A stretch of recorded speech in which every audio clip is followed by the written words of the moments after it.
What's going on, everyone? Hope you're doing well. This video is all about appraisals and what happens when your property doesn't appraise for your purchase price.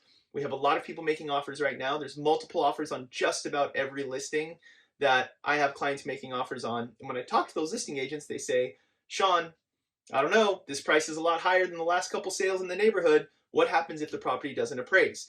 It's a very common question, and buyers are concerned with this too, because they don't want to feel like they're overpaying. So let's address the am I overpaying issue first.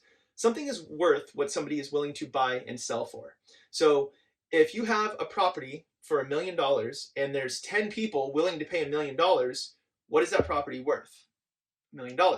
If one person is willing to pay $1,020,000 and they win, and other people are like, I would have paid $1,020,000.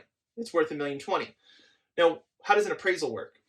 An appraisal is kind of looking in a rear view mirror. So the job of an appraiser is, all right, I've got this purchase contract.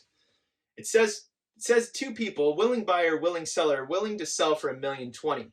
So I'm going to go and look at research and data and properties in the area, and it looks like the last couple homes sold for a $980,000 or $1 million.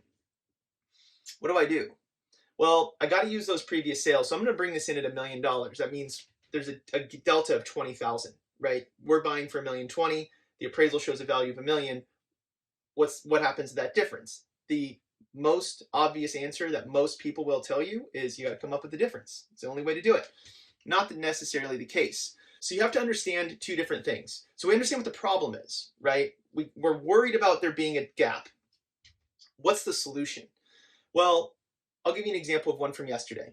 I have a client doing 20% down, and his loan amount will be $720,000. 20% down, the opposite of down payment is loan to value. So if you have 20% down, you have an 80% loan to value. At a loan amount of $720,000, the max loan to value is 95%.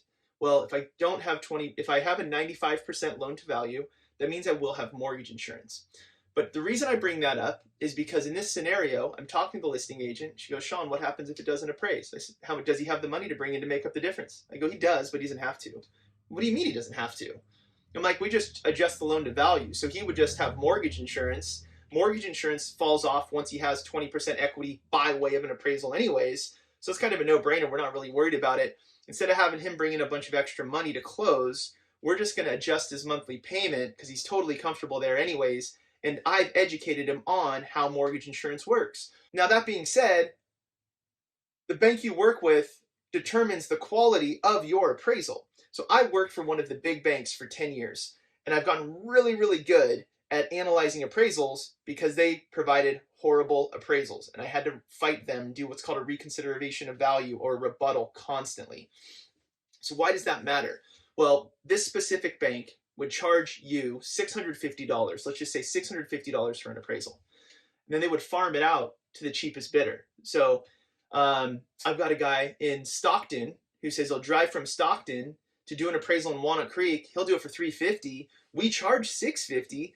That means we're going to make $300. High five, we're a big bank and we just rip somebody off. We don't do that. What we do is we find the best appraisers. We only work with the best local appraisers to ensure that you're getting the most accurate value for your appraisal fee.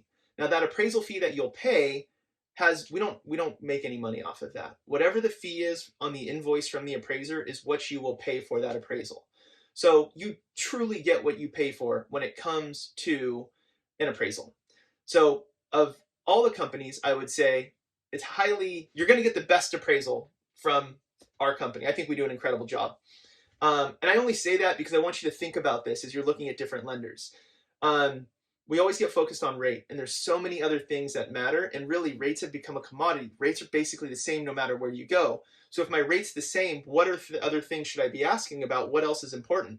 Well, what I want you to take away from this video is, one, the appraisal is extremely important. The quality of the appraisal is extremely important. But I also want you to understand that if the property doesn't appraise for what you're paying for the property, it doesn't mean that your home is not worth what you're paying.